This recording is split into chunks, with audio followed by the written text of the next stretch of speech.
আসসালামু আলাইকুম। আজকের এই ভিডিওতে লাইসেন্স বোর্ডের টেবিলে থাকা বিভিন্ন ইনস্ট্রুমেন্টের নাম ও কার্যক্রম নিয়ে কথা বলবো। আজকের এই ভিডিওটি না টেনে পুরোপুরি দেখলে আশা করি লাইসেন্স ভাইভা বোর্ডের টেবিলে থাকা সকল ইনস্ট্রুমেন্টের নাম সহজে বুঝতে পারবেন। সম্মানিত ভিউয়ার্স, লাইসেন্স ভাইভা বোর্ডে 4 থেকে 5টা টেবিল থাকে। প্রত্যেকটা টেবিলে এই ইনস্ট্রুমেন্টগুলো থাকে। এছাড়া ডিস্ট্রিবিউশন ট্রান্সফরমার আছে, যেই ট্রান্সফরমারটা এক সাইডে রাখা আছে। আর কথা না বাড়িয়ে মূল আলোচনায় চলে যাই। সম্মানিত ভিউয়ার্স, প্রথম যে ডিভাইসটা দেখতেছেন এই ডিভাইসটার নাম হলো ডিপিআইসি।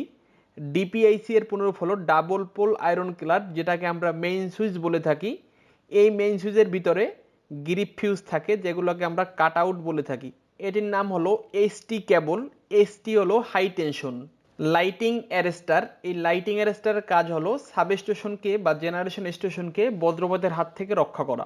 এর উপরে আছে 4 কোরের এনওয়াই কেবল, যে কেবল ইন্ডাস্ট্রিয়াল সেক্টরের বিভিন্ন মেশিনে ব্যবহার করা হয়। যেহেতু 4 কোর, এই জন্য আরওয়াইবি এবং আর্থিং। এর পাশে আছে হাই ভোল্টেজের ফিউজ।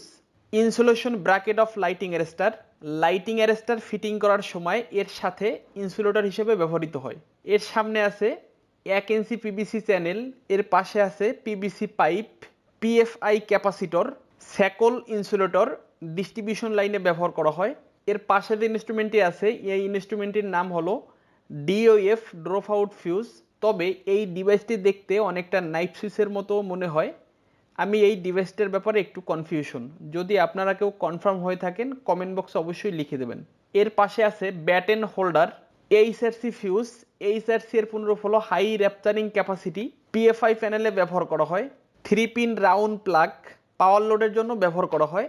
এই রাউন্ড প্লাগটার রেটিং হলো 16 এম্পিয়ার। এর পাশে হলো গাই ইনসুলেটর। পোল টানা দেওয়ার কাজে যে গাইটার ব্যবহার করা হয়, এই গাইটারের মাঝে এই গাই ইনসুলেটর ব্যবহার করা হয়। Selector switch. ইন্ডাস্ট্রিয়াল সেক্টরের প্রত্যেকটা প্যানেল বডি এই সিলেক্টর সুইচ ব্যবহার করা হয়। সিটি কারেন্ট ট্রান্সফরমার, কারেন্ট পরিমাপের জন্য ব্যবহার করা হয়। এর পাশে 4 গ্যাং সুইচ, 4টি লোডকে কন্ট্রোল করার জন্য ব্যবহার করা হয়। 16 এম্পিয়ার পাওয়ার কম্বাইন্ড সকেট। সম্মানিত ভিউয়ার্স, পিন টাইপ ইনসুলেটর। সচরাচর আমরা যে পোলগুলো দেখি এই পোলের সর্বোপরে এই পিন টাইপ ইনসুলেটর ব্যবহার করা হয়। এর পাশে আছে ডিওএল স্টার্টার। ডিওএল এর পুনরূপ হলো ডাইরেক্ট অনলাইন। এই ডিওএল স্টার্টার মোটর কন্ট্রোলিংয়ের জন্য ব্যবহার করা হয়। এরপরে সিঙ্গেল ফেজ ইন্ডাকশন মোটর, যে সিলিং ফ্যানের কয়েল দেখানো হয়েছে। এর সাথে আছে স্টার্টিং ক্যাপাসিটর। এই ক্যাপাসিটরের কাজ হলো স্টার্টিং সময় মোটরকে চালু করা, রানিং সময় পাওয়ার ফ্যাক্টরের মানকে ঠিক রাখা। এই ক্যাপাসিটরের কোনো পোলারিটি নেই।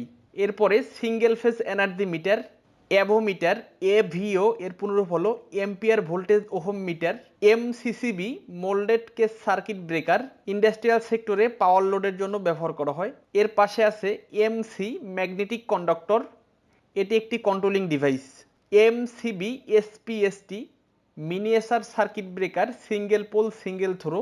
আবাসিক বাসাবাড়িতে বা ইন্ডাস্ট্রিয়াল সেক্টরে লাইটিং লোডের জন্য এসপিএসটি ব্যবহার করা হয়। MCB DPDT miniature circuit breaker, double pole double throw. আবাসিক বাসাবাড়িতে মেইন সুইচ হিসেবে এই ডিপিডিটি ব্যবহার করা হয়। MCB TPTT miniature circuit breaker, 3 pole pole 3 pole throw. Industrial সেক্টরে 3 ফেজ মোটর কন্ট্রোলিংয়ের জন্য এই টিপিটিটি ব্যবহার করা হয়। এর পাশে আছে ইলেকট্রিক ম্যাগনেটিক ব্যালাস্ট। এই ব্যালাস্টকে চোখ কয়েলও বলা হয়। এই ব্যালাস্টের কাজ হলো হাই ভোল্টেজকে লো ভোল্টেজ এবং লো ভোল্টেজকে হাই ভোল্টেজ করা।